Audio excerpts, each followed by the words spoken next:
Welcome back to another episode of Rock Boys Football. The Miami Hurricanes scorching hot on the 2024 recruiting trail, landing another commitment from four-star defensive lineman Kendall Jackson, previously committed to the Florida Gators, ends up committing to the Miami Hurricanes, and in his tweet announcing his commitment to the U, says doesn't just want to be an NFL player, wants to be a Hall of Famer.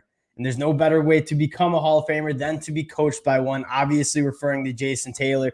Another massive addition to this 2024 class in which Mario Cristobal building the trenches on the defensive side of the ball. This is clearly a position group that Mario Cristobal wants to address on the trail in high school, wants to go into the transfer portal and get. Kendall Jackson, a really, really fun one to talk about. Talked about him when he committed to Florida. Really excited to get into him. Before we do, just want to say thank you to you guys and a special shout out to the Miami Hurricane fans. This has been a program that's been a blast to cover on the recruiting trail and even fun to talk about in the 2023 season and through the highs, the lows. You guys have been rocking with the boys. Cannot thank you guys enough. If you do enjoy the content, consider subscribing to the channel. It's going to be a busy next couple weeks. Mario Cristobal not only closing out the 2024 class, but getting active in the transfer portal. Going to be doing my best to keep you guys as updated as possible with all the roster moves. Without further ado, let's get to Kendall Jackson and then talk about a few other targets for the Hurricanes to close out this 2024 cycle. Kendall Jackson, the thing I like most about Kendall Jackson is the versatility that he has. And when you turn on the film, you see him playing that wide nine, that outside linebacker edge position. You see him playing the three tech. You even see him playing as a nose sometimes. It's a guy that's 6'4", 250, I think has a lot of room to put on some weight. And at the end of the day, I'm kind of excited to see what they decide to do with Kendall Jackson. I could see him getting up to 300 pounds and being an interior guy. I could see him staying out on the edge and being more of a heavy-handed edge rusher. Any way you cut it, this is a guy that you can do a lot of different things with. You can line him up all along that defensive line.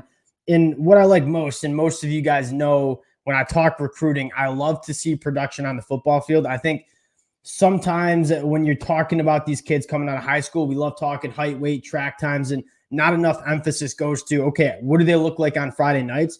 Kendall Jackson as a junior, 22 tackles for loss, 12 and a half sacks, extremely quick off the line of scrimmage, lives in opponents' backfields. This is kind of what you want in a defensive lineman that, again, might play on the inside, might play on the edge.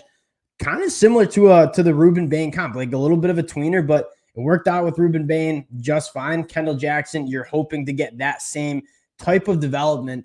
Getting into the film here, and you'll kind of see what I mean. What I think I like most about him is he's big, right? 6'4", 250. Off the line of scrimmage, his ability to win with speed, burst, and bend, it's really impressive, right? I mean, just getting that outside corner, excuse me, closing in on the quarterback. You go back and rewind that pass rush move, like he doesn't look like a 250-pounder. And gets off the ball extremely well, bends beyond the tackle, and has that closing speed to finish on the quarterback. Rare kind of size and explosiveness off the line of scrimmage. Probably what I like most. Again, kind of lining up in that wide nine. This is a 250-pound dude who's lining up outside of the tackle here. The little stunt, closing speed on the quarterback. That's one thing that you really like, the closing speed. So when he's able to win, he's closing in, making plays on the quarterback as well. Again, working on the outside. Beats the tackle on the inside, closing on, makes the play on the quarterback. It's a guy that has a multiple. You see him win on the outside. You see him winning on the inside, and that's kind of what you want. And again, you have one of the best pass rushers we've ever seen play the sport of football, and Jason Taylor going to work with Kendall Jackson. Really exciting player that, again, right now is maybe a little bit of a tweener, and maybe that's why you see the high school ranking not necessarily up where it needs to be. But a guy that you get into the program, you kind of figure out what he's going to do, and he's going to be a very, very good football player. Now he's working on the inside, so you see a little bit of that versatility, more of that three tech over the guard. And again, just, I mean, a lot. The quickness that he has in terms of working on that inside of interior offensive lineman is kind of next level, right? And that's why you're excited about him either playing the edge or on the inside. Really, really quick first step, able to beat the guard with ease, bend around the corner, make a play on the quarterback. That's the type of stuff you love. And you take a look at this 2024 class, kind of what we were talking about. We were not to say all Miami fans were panicking, but there were a lot of Miami fans saying, what's going on with the high school recruiting trail? Justin Scott doesn't commit to Miami. He ends up going to Ohio State. Zaquan Patterson was rumored to go to Auburn or Michigan. And you take a look now, top 5 class in the country. You got the 5-star defensive lineman, kind of the crown jewel of the class of Justin Scott. Zaquan Patterson, huge fan of him if you guys have listened to me talk about him. And you scroll down, a lot of kids in the top 100 committed to the Miami Hurricanes. And what's most exciting is, doesn't sound like they're done. I want to talk about a few guys that are kind of trending to the Miami Hurricanes, and one of them is 4-star running back committed to Ohio State, Jordan Lyle. One of my favorite running backs in the class, and again, goes back to what I look for out of these kids coming out of high school. One, playing big-time high school football down at St. Thomas Aquinas. You look at his numbers as a junior, 91 carries for 1,000 yards, 12 touchdowns. For those who are not in the math at home, 11 yards per carry. I mean, he's averaging over a first down every time he touches the football out of the backfield. It sounds like Miami is putting them in a good spot to maybe flip Jordan Lyle late in this process. Certainly keeping an eye on him. Another guy I want to give a quick shout out to, and this is a guy that I am a really big fan of, and Miami fans who've been watching a lot of high school football definitely know the name. Cedric Bailey, the quarterback for Chaminade Madonna Prep, throwing to Josiah Trader, throwing to Jeremiah Smith. Got a late offer from the Miami Hurricanes, right? He's been committed to NC State for a while. He has absolutely lit it up. And yes, does it help that he's throwing 2 5-star wide receivers? Absolutely. But if you turn on the highlights, yes, Jeremiah Smith and Josiah Trader, they're popping off on the field. Cedric Bailey is throwing darts all around the football field, 6'6.5", 185. I mean, big frame. He's an athlete and has a really, really strong arm. Miami's come in late in this recruitment.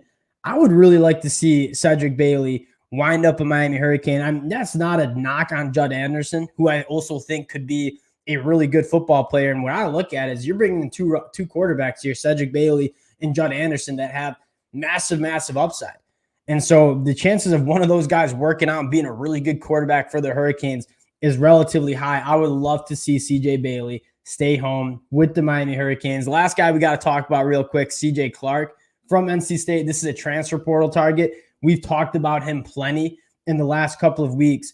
The Miami Hurricanes, it's no secret where they're looking to add talent and depth, and that is on the inside of that defensive line, particularly with these kind of bodies. Right? A lot of you guys in the comment section saying the Miami Hurricanes need to add some bigger bodies on that inside of the defensive line, and I would agree. I don't think there's a better option than CJ Clark, 6'3", 305. Buzzed through his film the other day, and he's not necessarily a stat pattern. He's not going to come in with 20 and a half tackles for a loss and 15 sacks on the year, but he's a guy that takes on double teams, is really stout in the run game, and is going to let the linebackers go to work because he's going to win at the point of attack. So again, not necessarily the flashiest player, but a player that's going to be a very good player on the defensive side of the ball for the Miami Hurricanes, and a position in a body type on the defensive line that I do think the Miami Hurricanes need. The defensive line is going to be a point of emphasis, and CJ Clark getting committed to the Miami Hurricanes would be absolutely massive. Massive day for the Hurricanes. We got Kendall Jackson in the boat. We'll talk about CJ Clark. That commitment could be coming relatively soon, so we'll dive deeper into CJ Clark if he does wind up a Miami Hurricane. Appreciate the Miami fans for rocking with the boys. Had to hop on, give a little recruiting update. If y'all do enjoy the content, consider subscribing to the channel, and we'll talk to y'all later.